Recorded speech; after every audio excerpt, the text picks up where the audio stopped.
About 4 years ago, I was ending my freshman year at college.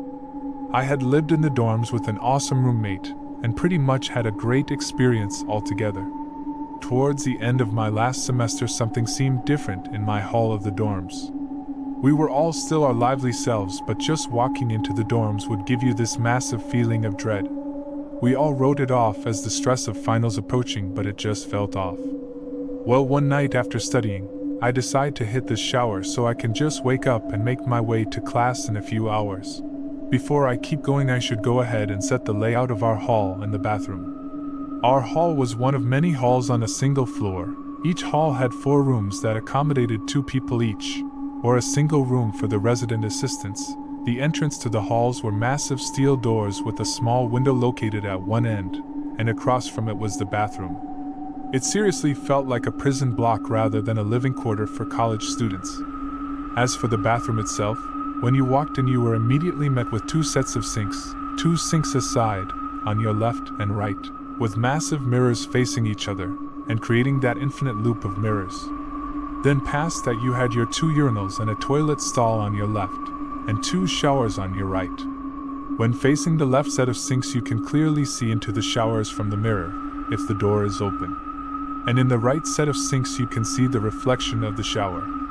The door of the bathroom was identical to the entrance to the hall, a massive steel frame with a small window that didn't allow for much of a view, with good reason. The door was propped open with a giant wooden wedge that couldn't be moved unless you were really trying to close that door. So back to the story. I'm all alone in the bathroom gearing up to go shower. I throw my change of clothes on the right side sink so that way I can reach around the stall and grab them. Once I set my stuff down, I happen to look up into the mirror, and I can see in the distance something almost shimmering inside the shower stall. As I look at it, I notice that it slowly gets closer, like it's jumping from the furthermost layer to the next layer closer. I'm kind of unsettled, but I don't think much of it other than me coming down off of a massive Red Bull, Adderall, and caffeine kick.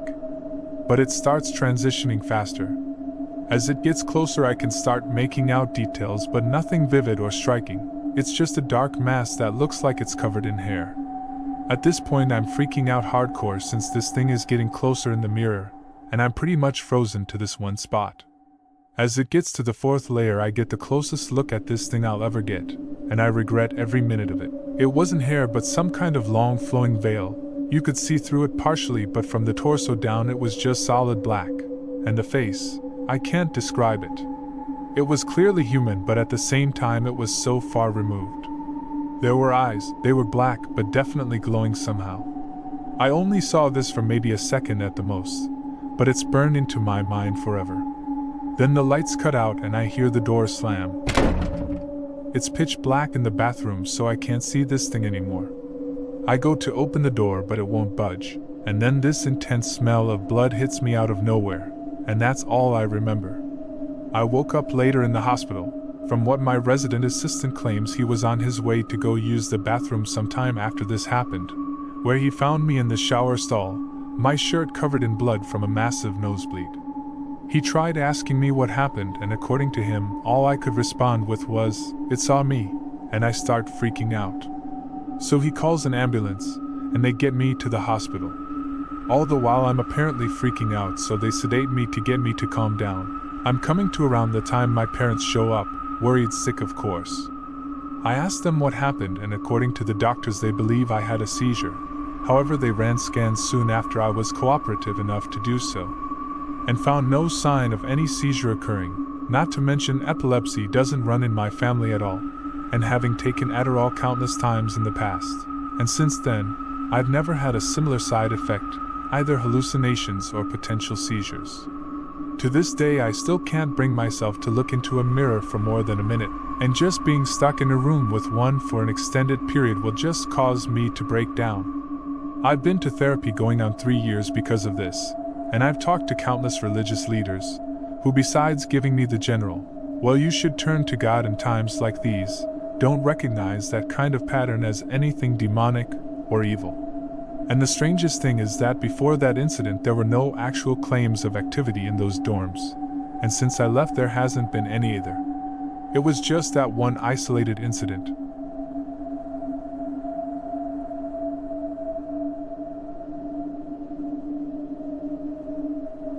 I'm born and raised in Dubai. Since most of you're not familiar with the country, there's this city called Ras Al Khaimah. In this city there's a spooky abandoned village, like a complete tiny village, that has empty houses that looks like it was abandoned in a rush. Some still have like turned over tables and stuff.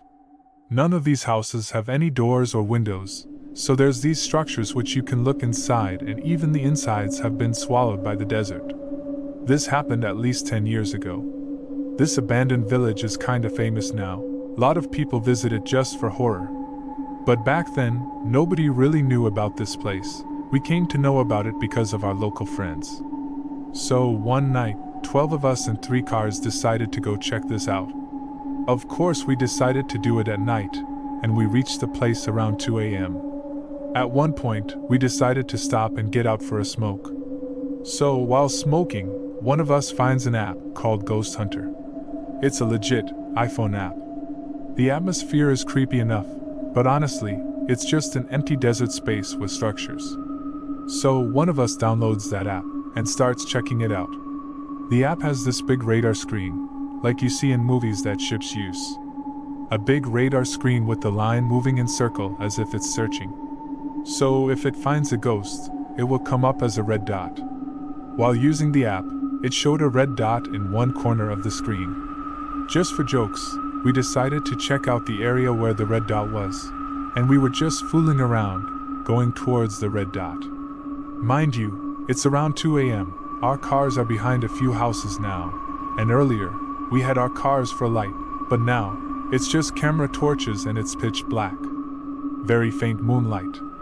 So, while walking towards this red dot, we realized that the structure we are walking towards is a mosque.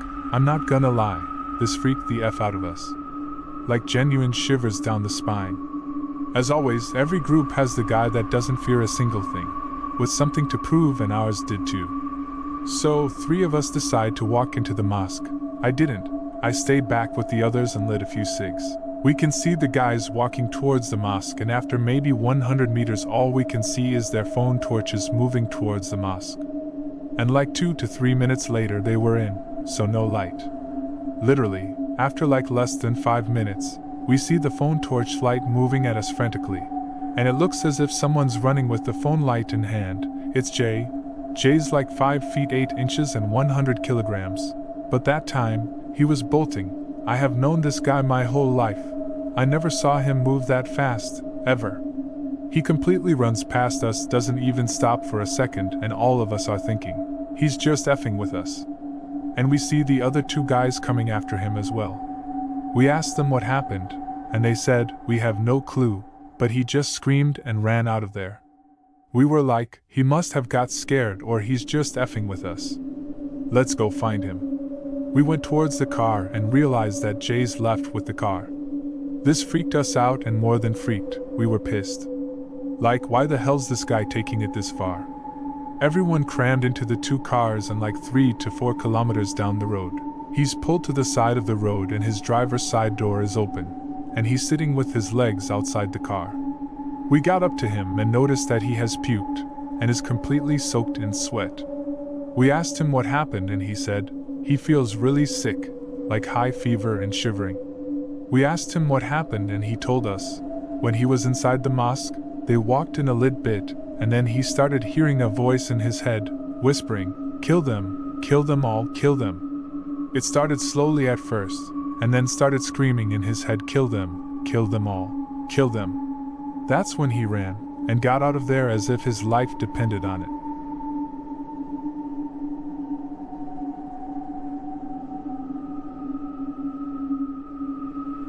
I come from a long line of schizophrenic people. My grandpa, his father and his sister as well. My dad shows some symptoms of schizophrenia, and I'm 99% sure that I have it.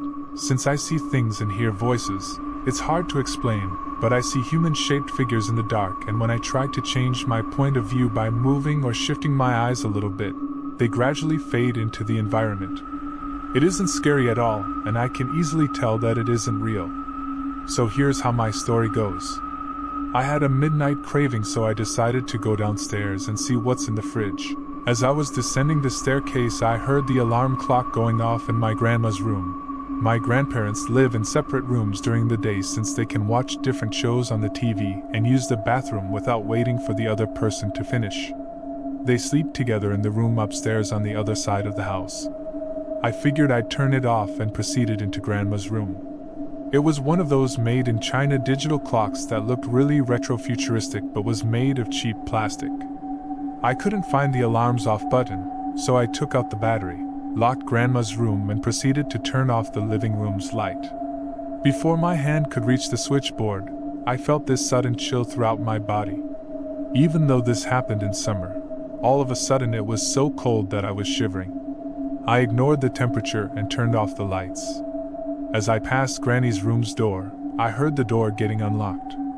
I immediately took 2 steps back only to find the door completely open. Even though I couldn't see anything, I felt like something was in there. I stared at the darkness, and the darkness stared back at me. I felt something, but my brain wasn't able to completely process it. After about 5 minutes of awkward staring between me and the invisible entity, it ran out of patience. I saw the door move on its own towards the closing position with my own eyes. Confused me a bit, but I was still staring. About a moment later, the handle moved down, the door moved to the docking position, and the handle went back to its resting position. I don't know why, but I said, "Okay," out loud and casually started moving towards the stairs as if nothing happened. Keep in mind that I was still shivering from the cold and was terrified from the inside. I barely took 4 to 5 steps before hearing the alarm clock go off again, but at a louder volume. At this point I said, "F it," and made a run for it. Climbed the stairs, ran straight into my parents' room. Thankfully, they were awake and watching a movie. Told them what happened. My dad believed me. Mom wasn't convinced, so he decided to go downstairs and did a U-turn at the stairs after hearing the alarm clock. Convinced them to let me sleep in their room for the night.